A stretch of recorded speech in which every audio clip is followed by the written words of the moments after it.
रेवड़ी कल्चर और सिंगापुर दौरे वाले विवाद के बाद अब दिल्ली की नई शराब नीति को लेकर आम आदमी पार्टी और बीजेपी फिर से आमने सामने हैं। बता दें कि दिल्ली के उपराज्यपाल विनय सक्सेना ने नई आबकारी नीति के तहत टेंडर बांटने में नियमों की अनदेखी को लेकर सीबीआई जांच के आदेश दे दिए हैं। अब दिल्ली में शराब के ठेकों का लाइसेंस देने वाला आबकारी विभाग दिल्ली के उप मुख्यमंत्री मनीष सिसोदिया के पास है। ऐसे में सीधे सीधे इस जांच के घेरे में मनीष सिसोदिया आते दिख रहे हैं, जिसे लेकर खुद दिल्ली के मुख्यमंत्री अरविंद केजरीवाल भी कह चुके हैं कि केंद्र सरकार मनीष सिसोदिया को गिरफ्तार करने वाली है। तो क्या है ये पूरा मामला जिसमें मनीष सिसोदिया की गिरफ्तारी की भविष्यवाणी खुद अरविंद केजरीवाल कर चुके हैं, बताते हैं आपको। दरअसल इस पूरे मामले में मनीष सिसोदिया पर ये आरोप लगे हैं कि उन्होंने शराब के ठेके बांटने में दिल्ली एक्साइज एक्ट और दिल्ली एक्साइज रूल्स का उल्लंघन किया, जिसमें पहला आरोप यह है एयरपोर्ट जोन के L1 बिडर को 30 करोड़ रुपए रिफंड करने का निर्णय लिया, जबकि ये बिडर एयरपोर्ट अथॉरिटीज से जरूरी एनओसी तक नहीं ले पाया था। ये साफ तौर पर दिल्ली एक्साइज पॉलिसी रूल्स 2010 के रूल नंबर 4811B का उल्लंघन था, जिसमें स्पष्ट रूप से कहा गया है कि लाइसेंस लेने के लिए बिडर को सभी औपचारिकताओं को पूरा करना होगा। ऐसा न कर पाने पर उसके द्वारा सिक्योरिटी डिपॉजिट के रूप में जमा की गई रकम सरकारी खाते में जमा कर ली जाएगी, लेकिन इस मामले में रकम को जब्त करने के बजाय पैसा लौटा दिया गया।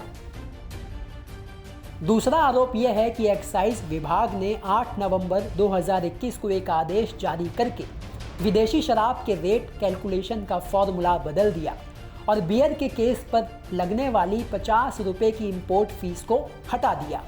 इस फैसले ने रिटेल लाइसेंसियों के लिए विदेशी शराब और बियर की कीमत को सस्ता कर दिया, जिससे सरकार के रेवेन्यू को भारी नुकसान झेलना पड़ा।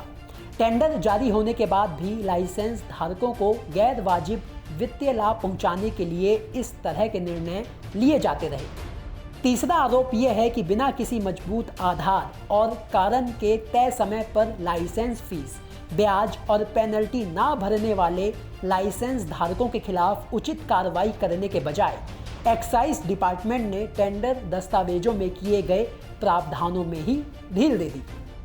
चौथा आरोप यह है कि सरकार ने दिल्ली के अन्य व्यवसायियों के हितों को दरकिनार करते हुए केवल शराब बेचने वालों को फायदा पहुंचाने के लिए कोविड के नाम पर उनकी 144 करोड़ रुपए की लाइसेंस फीस माफ कर दी, जबकि टेंडर दस्तावेजों में ऐसे किसी आधार पर शराब विक्रेताओं को लाइसेंस फीस में इस तरह की छूट या मुआवजा देने का कहीं कोई प्रावधान नहीं था। गैर वाजिब तरीके से लाइसेंस धारकों को पहुंचाए गए इस लाभ के चलते सरकार को 144 करोड़ रुपए का नुकसान हुआ।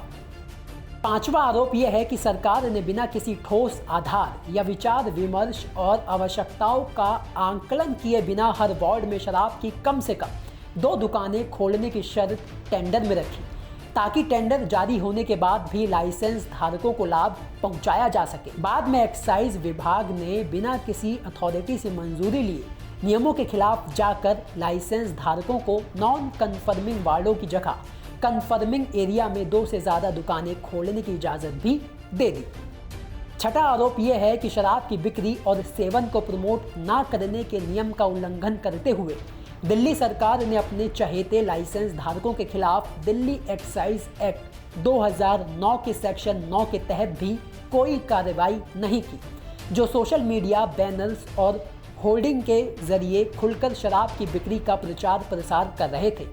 ये सब एक्साइज विभाग की जानकारी में था, लेकिन कोई कार्रवाई नहीं की गई। शराब का इस तरह का प्रमोशन दिल्ली एक्साइज रूल्स 2010 के रूल नंबर 26 और 27 का भी उल्लंघन है।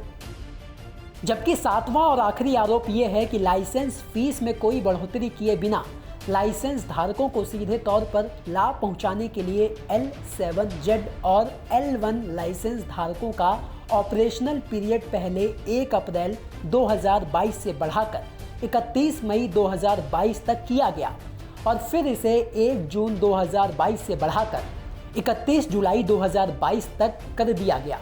इसके लिए भी कैबिनेट और LG से कोई मंजूरी नहीं ली गई।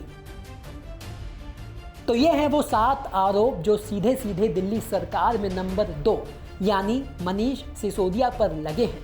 आपको बता दें कि जिस फाइल में सिसोदिया के ऊपर ये सभी आरोप लगाए गए हैं, वो फाइल 8 जुलाई को दिल्ली के चीफ सेक्रेटरी ने दिल्ली के उपराज्यपाल और मुख्यमंत्री दोनों को भेजी थी। चीफ सेक्रेटरी द्वारा भेजी गई रिपोर्ट में साफ कहा गया है कि पहली नज़र में ये जाहिर होता है कि नई एक्साइज पॉलिसी को लागू करने में GNCT act 1991, transaction of business rules 1993, Delhi excise act 2009 और दिल्ली एक्साइज रूल्स 2010 का उल्लंघन किया गया है। इन्हीं आरोपों के आधार पर दिल्ली के उपराज्यपाल विनय सक्सेना ने सीबीआई जांच के आदेश दिए हैं, जिसके बाद से दिल्ली की सियासत में भूचाल आ गया है।